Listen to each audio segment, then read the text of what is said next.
everybody. I'm Caleb. I'm Sam. And I'm Will. And we are Working Title!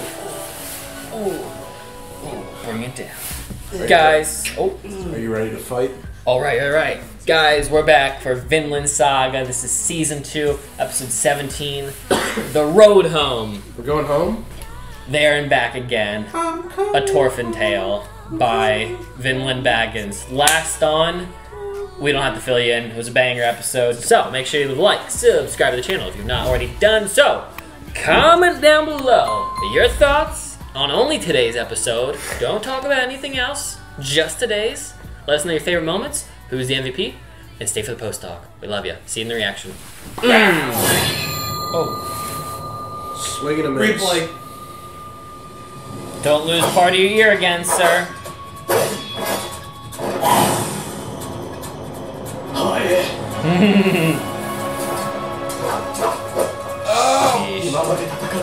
Oh, Did anyone? well, he's young. He's spry. Askeladd's an old ass dude.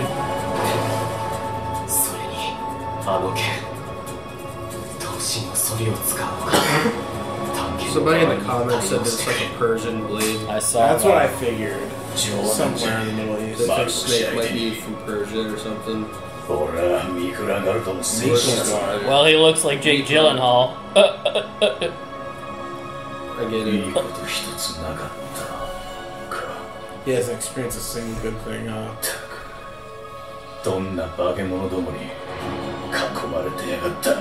Oh, wow. Gosh, he's lightning fast. Woo! Yes! Weave? Wow. I never thought of this. Does Torfin sport his facial hair like that because of Askeladd? Maybe. Oh! He just phased. He just ninja phased. Cause he looks a lot like Askeladd. I didn't even think of that until now. They did a shot of him panning, which is how Askeladd fought. Wow, look at that. That's a great point. Why is he here? That's also a good point. Why did he end up here? Both are making very, very good points. Now we just need to see the prequel of this guy's story, the Persian Saga. Okay. Oh, Jesus. Oh my God. That's so wild. He fights like the swords of Rapier. Like it doesn't. He's not like Griffith. Oh God. Yeah, it's. I don't even know if you're supposed to fight with the sword like that in this style. Oh God. Dark Souls roll. Arnheid's just like, damn. Svirkel's just on the floor. He's next to Gardar. Damn. Oh yeah. This guy.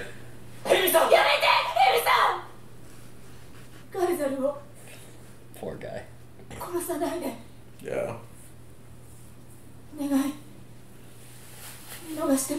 He's not gonna be able to. I wish he would, but I can't see him doing that. Come on. Old man.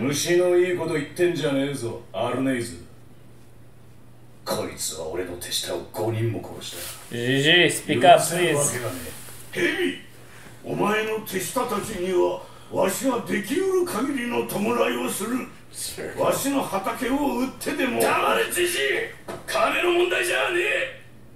It's about not being a coward and running away for him. 確かに俺も俺の手下どももバカでクズの小悪党ばかりだ。 He doesn't even care about him. よそで不始末をしたせいで本名も名乗れねえような流れ者どもだ。だから死んでも切り死ねってのか。ああ。ガルザルにはそんなに生きる価値があんのか。俺の手下5人分よりも。言ってみろトルフィン、アルレイズ。その値打ちの違いを。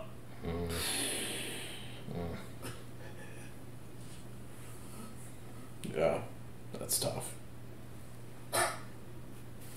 そんな違いはねえってことだな。Oh no. だから、命の代償は Oh, waking up. Oh. Did he just stop? I think he did. I mean, he definitely didn't plunge deep. Oh, he did. Oh. Oh, okay.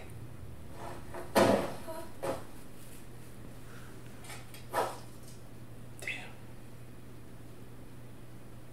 Hmm. That was a quick halfway. Probably have a banger second half then. まだやるかガルサルの仇 No. を撃つか、お前らには相応の罰があるだろう。旦那が帰るまでお前らを縛って He doesn't care at all. Oh no! He's a freak of nature. Oh no! No. Oh my lanta! Oh! Once again. There's nothing in his eyes, bro. That's a dead man. Someone stop. Is Snake dead? もういいガルザル Torfin, go punch him in the face. I mean, like, what are we... それ以上締めたら死んじまうガルザルクソなんて力だガルザル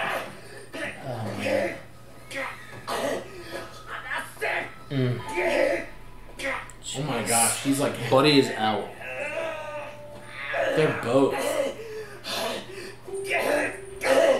ガルザル帰りましょうガルザル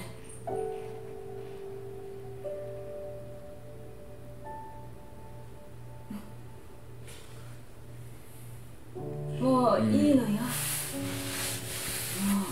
う私たちの邪魔をする人はいないの。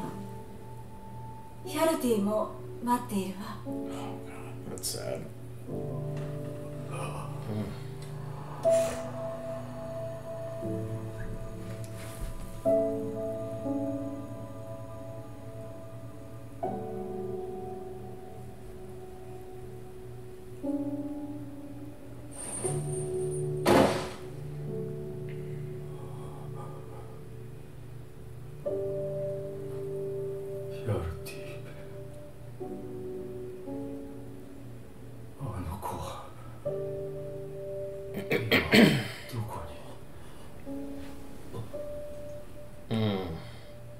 Yeah, I mean, he was bound to die.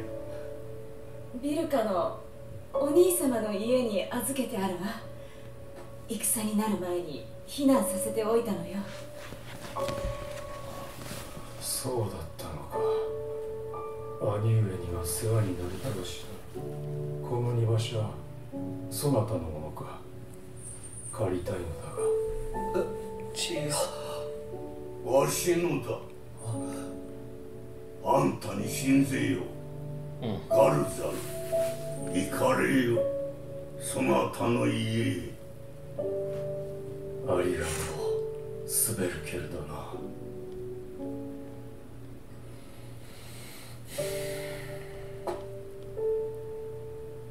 トルフィンさん、エイナルさんも本当に何とお礼を言っていいか。 God, is he gonna fall over? 無茶だ。アルメイズさん。ガルザルさんは。Yeah, she knows. She knows.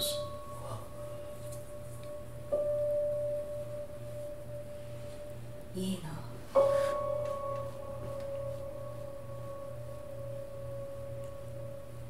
見送ってください。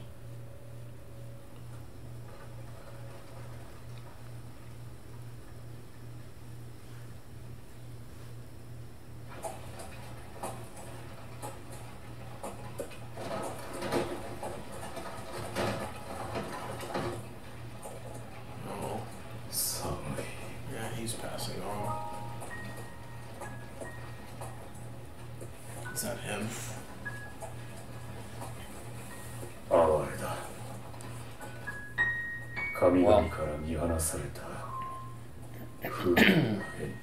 They all look like him though. Yeah.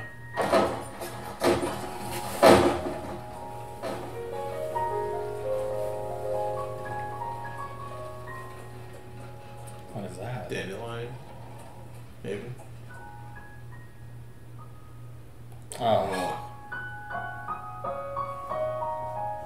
そ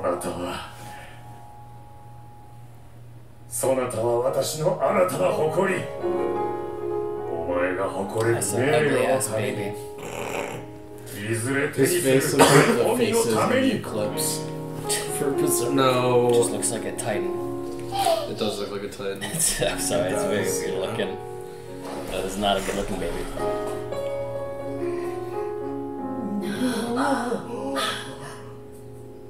He's not really He's No, he's just a little baby. Shut up, kid. You shitted everywhere.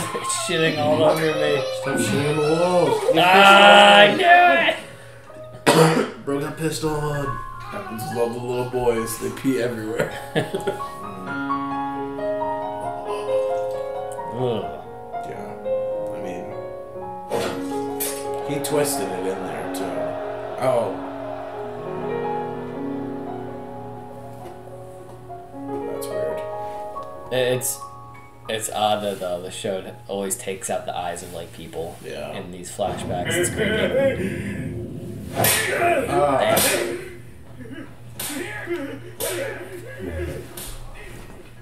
富のためにガルサルヒャルティはもう奴隷になってからの年月が曖昧でな。6つ、そうか、残念だ。 Yeah, it is. 可愛い盛りを見してしまった。 And terrible twos. You got lucky. 別れた時はまだ一つだった。まあ、私の子だ。きっといたずらの上に育っているに違いない。 I wouldn't have taken him for a prankster based off of what we've seen. あなた That's honestly, she didn't even know. 年頃になればバイキングに行きたいなどというのだろうな。だが私は許さん。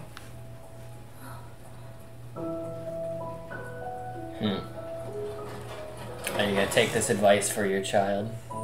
Should you get the chance to continue living? Aww. ガルサル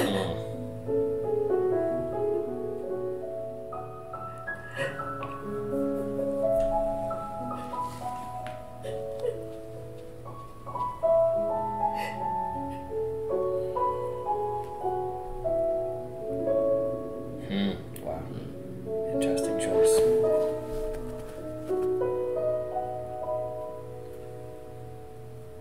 What's his final moment? What is that?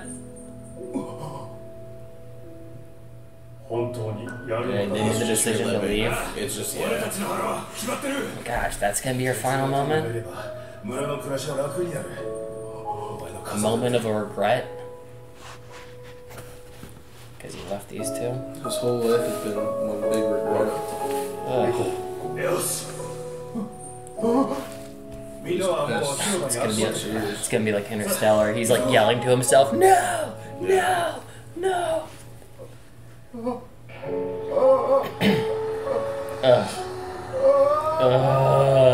Oh, it's so depressing. So depressing.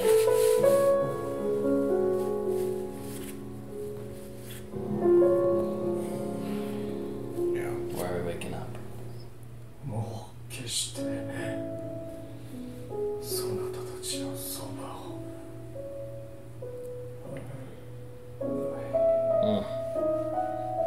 What a shot.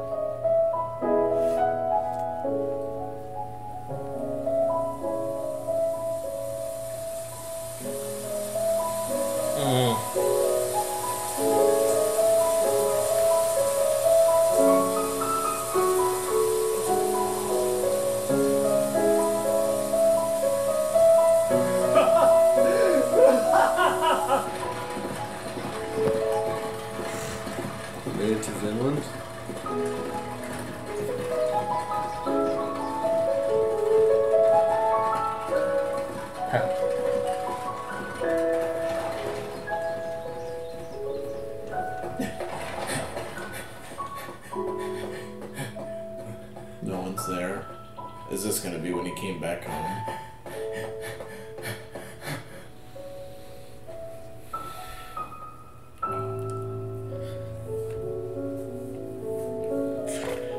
He's been waiting at their home alone since he passed, probably. He's waiting for him in heaven. Yeah. In Vinland.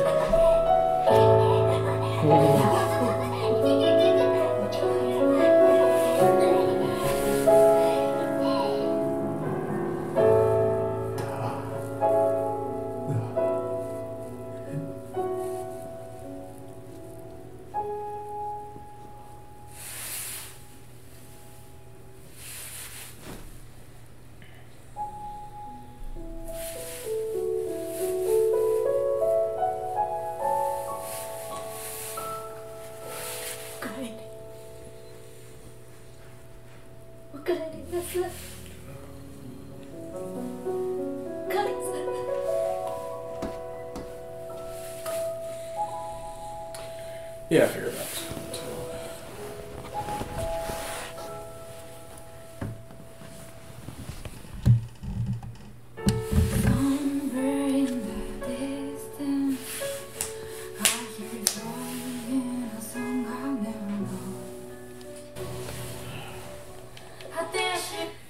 I'm just reading comments to try to sober my emotions up. Go fuck this episode, bro. Dude, come on. That was What a so much hurting pain. what bro. a tarnisher of a good day. Oh, fuck. What brings I was giggling through Death Note. What the hell? That wasn't the punch in the gut I was expecting it to be. I No. thought I was just gonna get a funny, cool anime fight. Why did they get an anime fight followed by the most gut-pulling, gut-wrenching thing I've ever seen? That was horrible. It's gonna be the most awkward reaction we've filmed in a while. I don't think we talked. Oh no, we all talked. Then Snake got choked out. Then we all stopped talking after Snake got choked out. Let's talk about that section first, because it's easier. That was a crazy fight. Yeah, really good. The commenters did fill us in when it came to the sword that it was Persian. I cannot speak for the commenters whether they are manga readers or not, or if they're historians or not. But it's a better guess than what I had because I had nothing. Yeah. You had Middle East. I think you I did stated say prior. Middle East. But I'm not too familiar with fighting styles in Persia. But the way he does fight certainly matches that of somebody who uses a rapier, like you said, Griffith. The pointy swords, an Arya Stark sword. He does a lot of jabs. He also, you notice he holds his sword weird. He upside down. He uses that funky. Yeah, I think it's almost because he's. I could be wrong. I'm not a fighting guy, but I feel like because it's a slice stab. You know what I mean? Yeah.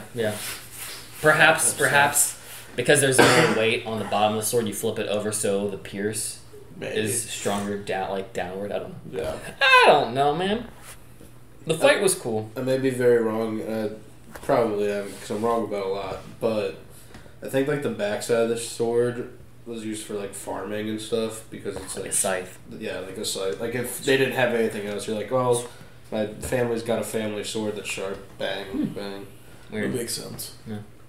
I'm probably wrong though. I'm gonna get a comment how do you not know the combat techniques of a shamshir from 1400? Shamshir. In the 1400s, whatever, dude.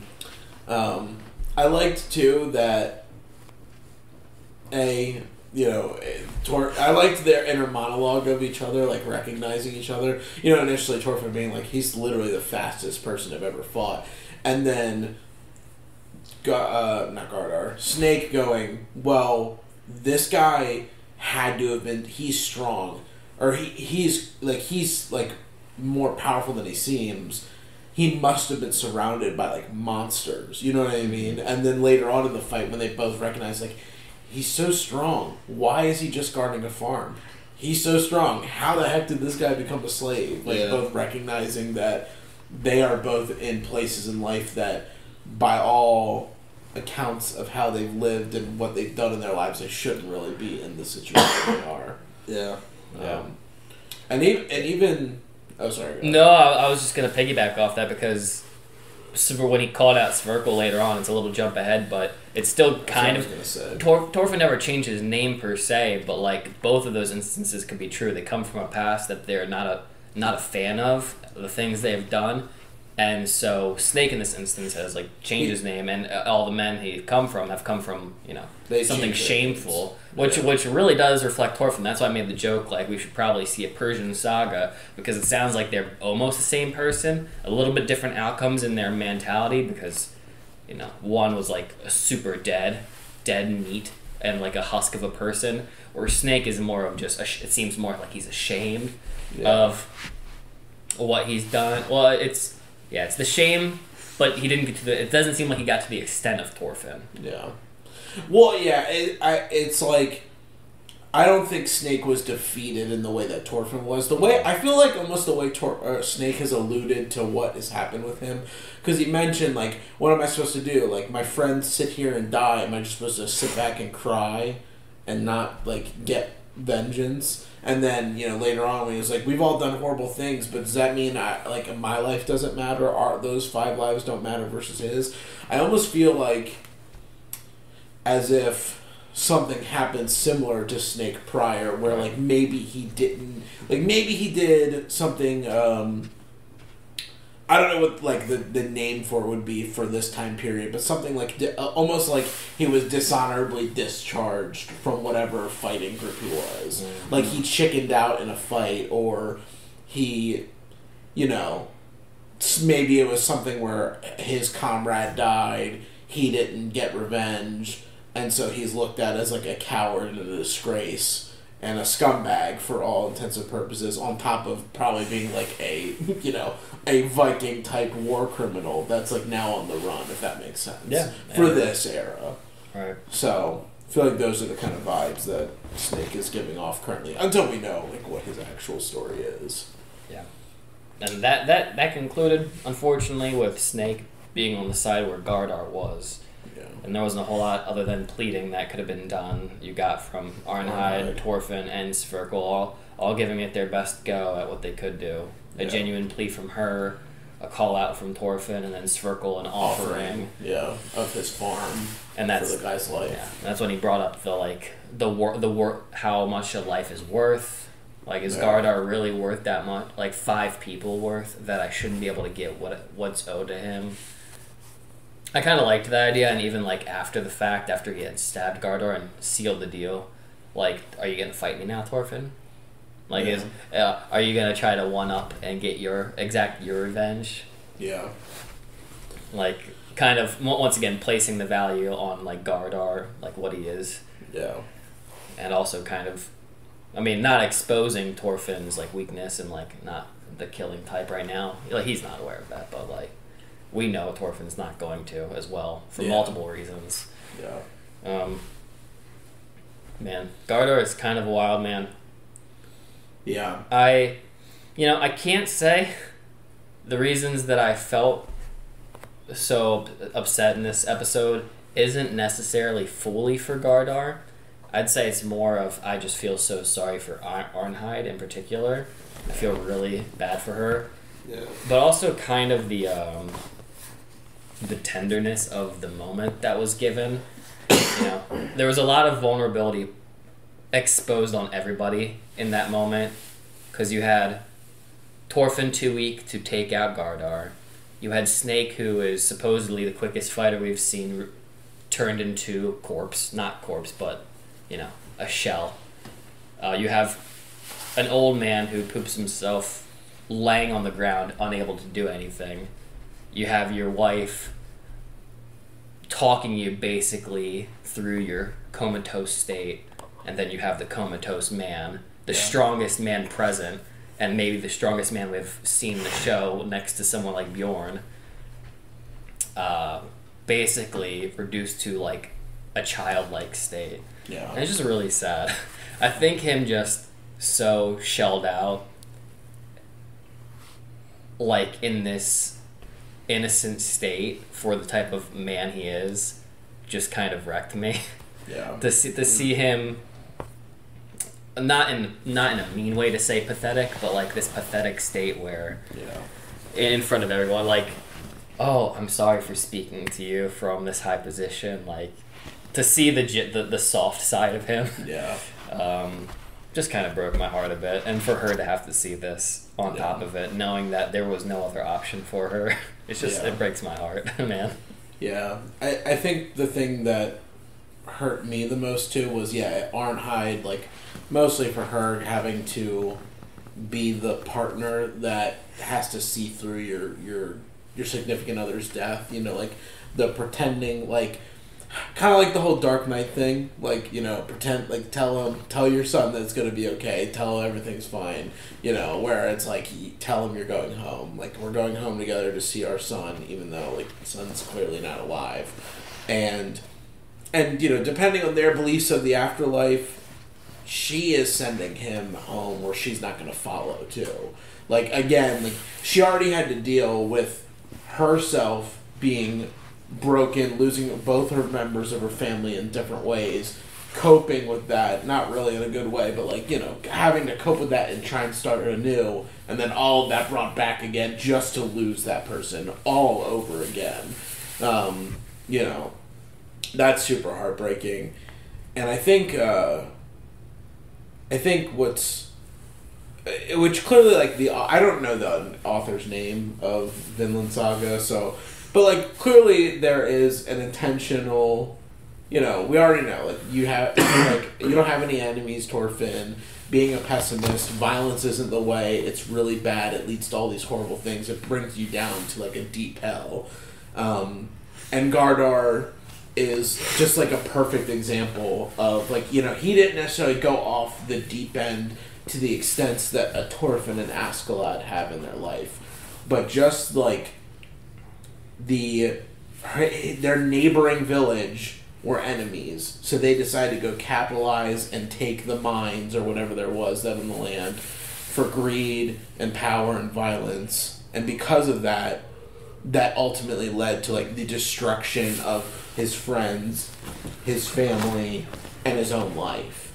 And it put him in bondage. And it just shows, like, how horrible the world is, and also how horrible, like, the decisions that everyday humans make that lead you down this path. Like, you know, I think, too, the thing that was the hard, like, for me, you know, it's funny, not funny, I felt bad, like, because sometimes when it's, like, you react, like, I'm pretty emotional, so I react emotionally to a lot of stuff, but sometimes, though, like, things are happening in the beginning, I didn't really feel emotional, but, like, when we were making the joke about Interstellar and him being like, no, like, seeing that moment that you regret more than anything in life, that, like, it all could have been different.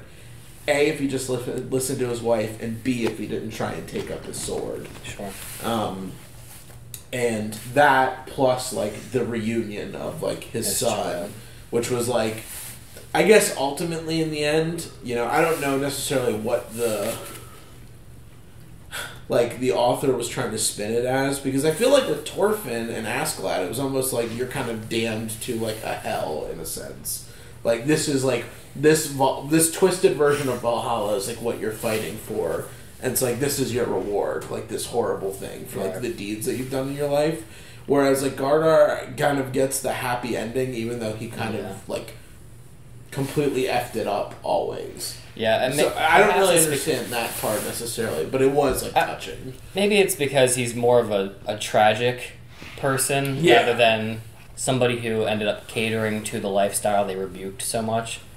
Because Askeladd, to me, he's the type who is self-aware of what he chose, knowing that he was already a doomed guy, and just kind of doubled down on that behavior with hopes for a better, like, a better outcome, but still, like, being his own devil for the lifestyle that he chose.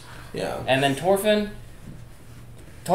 is just, you know, he's what happened to him is a tragedy, but also there's so much that he's done so much to people. Where, like, Gardar, it's hard. Like, Gardar doesn't necessarily seem like he killed innocent people. He killed, like, slave owners and people that, like, it's hard, like, because they didn't show necessarily, like, who was the person he killed when we saw all the glazed eyes? Was that other group?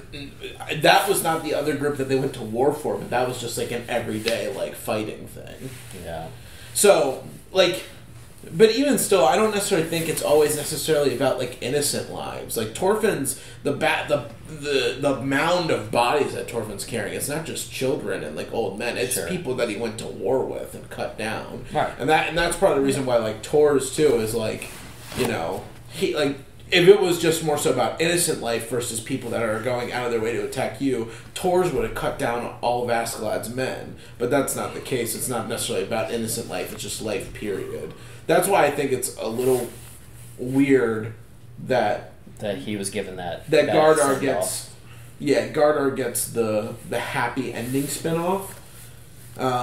I guess also part of it too is like his mind was really just broken. Like he wasn't. He clearly was never in the right state of mind from the moment we were introduced to him. Yeah, and this heavenly state that the show does portray, it's not necessarily like actual saying that this is realm. It's more mental. Yeah. It's not necessarily like they were good enough to get to a heaven-like state, but more so what they were able to get to mentally before the end. Yeah, and maybe the reason that we got a good send off is because. I mean, like, right off the bat, when we had that tender moment I was talking about, we even had, like, a good catering. Everybody kind of, other than Snake, everybody kind of gave a chance for him to live out his last delusions. Even Sverkel, like, take the thing. It's fine. You can take it. Torfin letting it go, and then Arnheid ultimately helping him navigate through that, giving him all the things he wants to hear with his son, like he's okay. He's with you. They followed up with that brother statement, which clearly there's some power behind that. He said, "Oh my gosh, my brother always was such a good guy." So they're hitting all those notes, which is funny because despite the guidance, he's still going through those traumatic moments as they're taking that carriage ride. So it's funny that he's able to mentally get to a place of tranquility in the end when he still had to see those experiences. Maybe it's the final things. The final moment with Arnheid that helps seal the deal and kind of send him off with that talk about your son. You'll go and see him, like you're home. Kind of what he always wanted to hear. Like ever since we found him captured, he just wanted to go home. Can we just go home? Can we just go home? Yeah. So it seemed like that's the ultimate thing. So maybe those last words really had that impact to send him off on that like last thought. Yeah, and then like I said, like emotion wise, like I was more so invested in that like first half. Gardar's kind of an interesting character. I can't say I was too interested when we followed that Iron story in the flashback. Probably the only weak thing so far for me in Vinland Season 2, which, you know, doesn't say much because the show has been so far a stunner for me. But, yeah, so that kind of, it didn't tune me out, but, like, emotionally let me kind of recover. But then that sun sequence really just put me right back in. I was like, come on, man. Come on. I was good. I was doing good. I survived.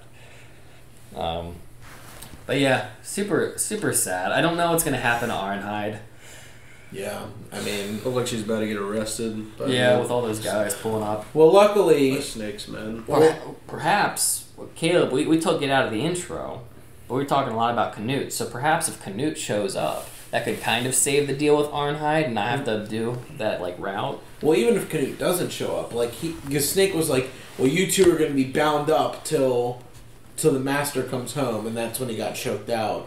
Well, in reality, the master's going to come home, and he's going to be like, shut the F up, like, no it's time for battle. Like, you got choked out, whatever, we're all going to die. Yeah, we have 4 days to defend this land. Yeah. So, luckily, Arnheid and Torfin and Einar are going to be saved by that, and Sverkel. We didn't see any Einar.